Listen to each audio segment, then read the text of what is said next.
So today I'm going to be doing my mid-year book tag because it's the middle of the year already. I cannot believe that. That is absolutely crazy to me. But I already watched Delaney's book tag video, and I watched Loranda Reed's. I watched theirs. I did kind of steal the questions for them. I didn't use all of them, but I just stole a few and then made up a few of my own too. So yeah, I guess let's get into it. So, best book so far of 2024. This book is this is hard because I feel like I haven't really had that many 5-star reads, but at the same time, like, there's been some really good books I've read this year. So I decided to go with Slammed by Colleen Hoover because I loved this book. I ate this book up. This is a series of 3, and this is the first book in the series. And, basically, the synopsis of the book is, falling in love can feel like poetry, or it can feel like a slam to the heart. There was a lot of heartbreak in this book. I don't think it made me cry, but there was a crazy twist in this book, too. It was super good. It was definitely a 5-star read for me, and I could not wait to get into the second book. So, this is the best book so far I've read in 2024. And then I have the best sequel. You wouldn't believe what it is. You wouldn't believe it. Point of Retreat. This book made me cry. It was so sad. Like, what the character, Lakin, was feeling, I was feeling. Like, I could feel her pain. Like, I felt like my heart was getting ripped out of my chest. Like, I felt it, girl. I felt it. And this one is the second book in that series, the Slam series, and it says, sometimes two people have to fall apart just to realize how much they belong together. Oh, this book was so good. I ate this up. I read this, was it this one? No, I don't even know. I'm losing track of when I read my books. I think I read this in the month of May. I'm pretty sure it was the month of May. And so, yeah, it was pretty good though. Sorry about that small interruption. So yeah, this book was really good. It made me cry. I felt what the character was feeling. And then it made me scared towards the end because something happened. And I did not think, like, that was going to happen like that close to the end of the book. I was like, what? So for anticipated release, I would say Wild Love by Elsie Silver. I don't own the book, but, and I haven't even read the Chestnut Spring series yet by her. But everybody's raving about that book so much, and I'm like, okay, I think it's time to read it. I think it's time. Like, I really got to pick up the Chestnut Spring series and read it already because I feel left out. I really do, inside. The next book is my most anticipated read of 2024. I got this book in September. I think it's time to read it. I haven't heard anybody really say bad things about this book yet. And to me, I'm really excited to read it. I haven't got there yet. It's Butcher and Blackbird by Brynne Weaver. I've heard so many good things about this book, but yet I have not read it yet. I don't know why. I love that the cover's hot pink. Like, it's fitting the vibe. It really is. Leather and Lark just came out, the second book in the series, and I was going to buy it the other day, but I'm like, no, don't buy it because you need to read the first one first. So I didn't buy it. But I was really tempted to. But she's a little bit of a fatty, but I'm going to read this year. I'm not going to wait till 2025 to read this book. That is depressing. We're going to read it this year. I just don't know when, but it's going to happen. And then I have The Hero Code. This was, oh my god, I'm stupid. Okay, I forgot to tell you what this book means to me. This was my biggest disappointment of 2024. And let me tell you why. So, I got this book from my teacher for making my bed every single day of the school year. I've always just been a bed maker. I keep my room always pretty clean just because I'm that kind of person. But my teacher, like, I swear half the time in class, we wouldn't even be doing, like, class. It would just be him talking, giving us life lessons about, like, life.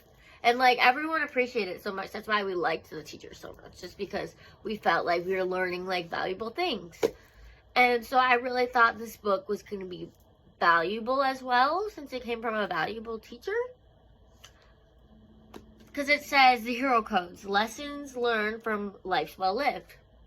So I was like, oh, I'm gonna learn so many lessons in here. This book was a waste of my time. I did not DNF it. I finished it. I read the whole thing in almost a day. I like read it like a few pages one day, and then yesterday I read the rest of it. It's about like an admiral in the Navy. He was retired, and it just tells stories about when he was in the military or whatever. These lessons, these were not like lessons that are applicable to me. Like it talks about being like courageous and perseverance and stuff, but that's not like, I can't apply that to my daily life. Like, it just does not. No, I'm sorry. I really wanted this book to be good. I was really excited to get into it, and it was just not what I was hoping for. It was not good. Not good at all. I'm really sorry. But I am going to keep it forever because it does. I do have a written note in there for my teacher. And it is still like meaningful for me that he like bought all his students that like did hard work these. So like I get where it's coming from. It was a nice gift. I just wish it was a better book because I would have appreciated it more. And then I have Biggest Surprise. One Big Open Sky. I did not think this book was going to be as good as it was jumping into it. In the end, I rated it 3 stars. I was going to rate it 4 stars, but the ending was just, it was just boring. It was just hard to get through. It was not good. This book it's basically historical fiction. It says, the wagon journey westward will lead them to a better life or cost them everything they have. That is a very true statement. This book made me cry a lot of times. It was really sad. Really sad. But I loved it a lot. I fell in love with the main character, Letty. She was the one, bro. She was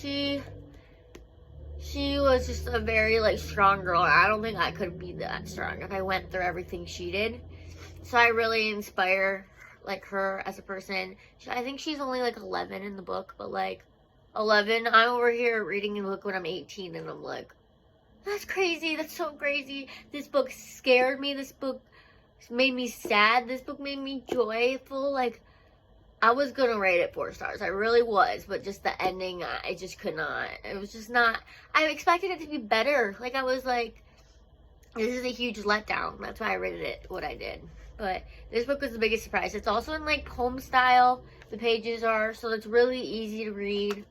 That's what I also loved about it. But I was like, I'm not really a historical fiction girly, so I was like, like, I'm not excited to get into this book. But I'm so glad I read it because I would really pick this as like my best book I've read so far in 2024. Just because even though I didn't rate it 5 stars, I fell in love with the characters so much. Like, it was hard not to. It just it wasn't there yet.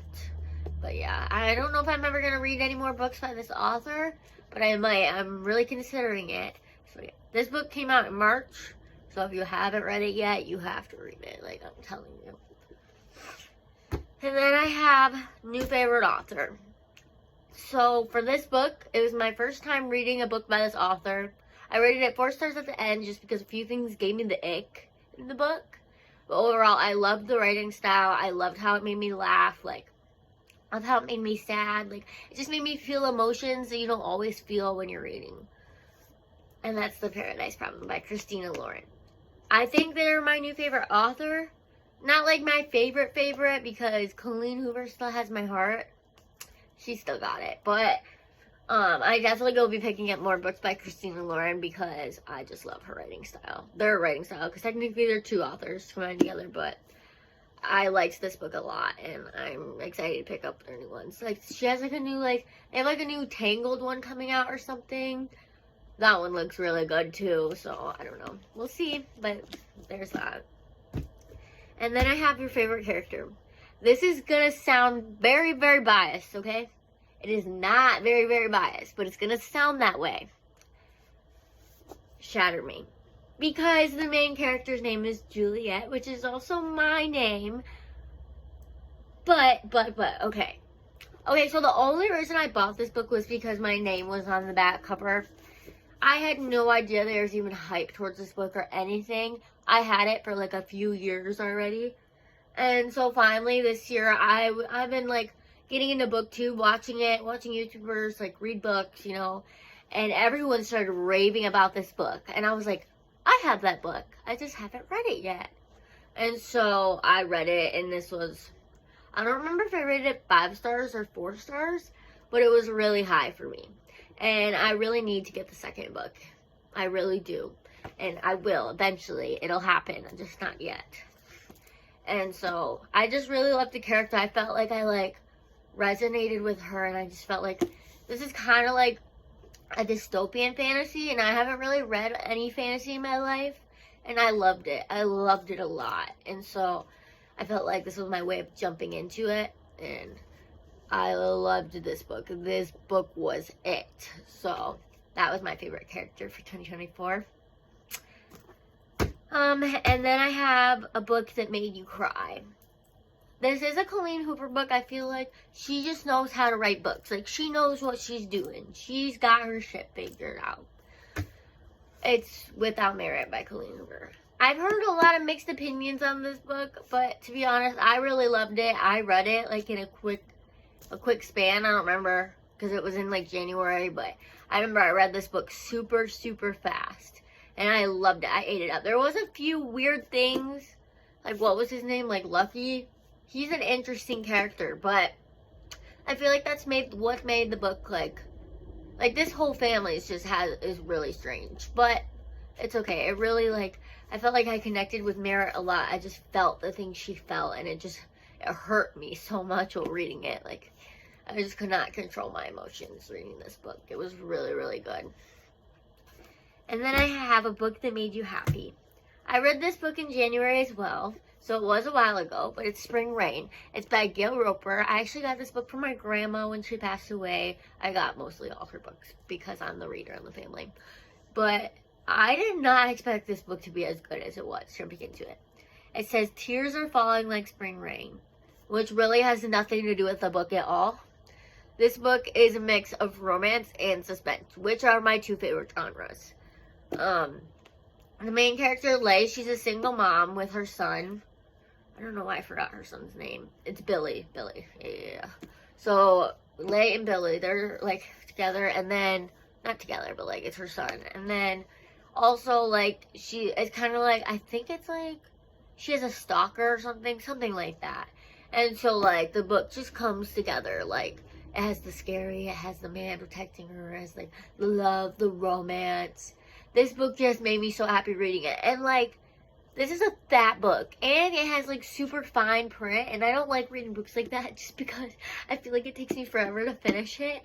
But it was worth it. It was really worth it. And I found out that this is a 4-book series. I do have the second book in the series, Summer Shadows. But I don't have the third or the fourth book. So I might be picking that up after I read Summer Shadows. I am really excited, though. I'm hoping the second book is as good as the first one was. Because it's about different characters. But I'm hoping that it tears me apart like this one did. Because this one was super good. And then I have the most, like, beautiful cover of a book you've bought this year. Technically speaking, I didn't buy this book. I got it for free from a garage sale because my old next door neighbor, he's, like, an editor or something, or, like, author. I don't really know. I couldn't tell you, but he gives out free books every single year. And so I was like, I'm finna cop this book. And this book is just, it has the prettiest cover to me. It's so gorgeous. It's called Beastly Beauty. This is a fantasy, but the cover, oh my god, it just, I don't know what about it I love so much. I just love it. This book came out May 7th. I haven't really heard anything about it yet from anyone, but it is a fantasy, and so I'm gonna read this at some point. It's gonna be read at some point. But it looks really pretty. I love it. So I'm really excited to get into it. Otherwise, I have a book that you want to finish by the end of the year. I know I kind of did that with my most anticipated read, Butcher and Blackbird, but this book I like to finish. Divine Rivals. This is a book of the month book. I have not read it yet, but I'm really excited too. The second book is Ruthless Vows. I think it's just a 2-book series, but this is a fantasy, and I'm really excited to read it. It says, no god, no creature, no war can come between them. It's so cute. And the cover is so gorgeous. Like, she's so pretty. I, like, need to read it by the end of the year. I got this book in, I want to say, March. I think March is when I started doing book of the month. I just know I got this for my first book of the month book.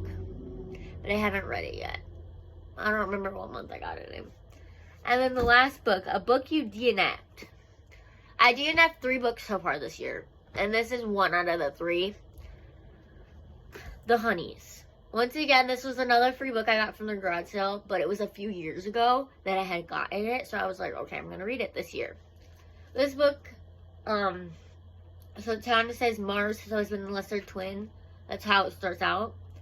And it says, sometimes the darkest secrets lurk in broad daylight. This book was a huge disappointment for me. So basically, Mars and his sister Caroline are twins. And Mars, he kind of like identifies like as, I don't know if it's really a guy, but it's not, or a girl. I don't know what I'm saying anymore. But he just kind of like, I'm sorry if I'm using uncorrected terms. I don't know how it works, okay?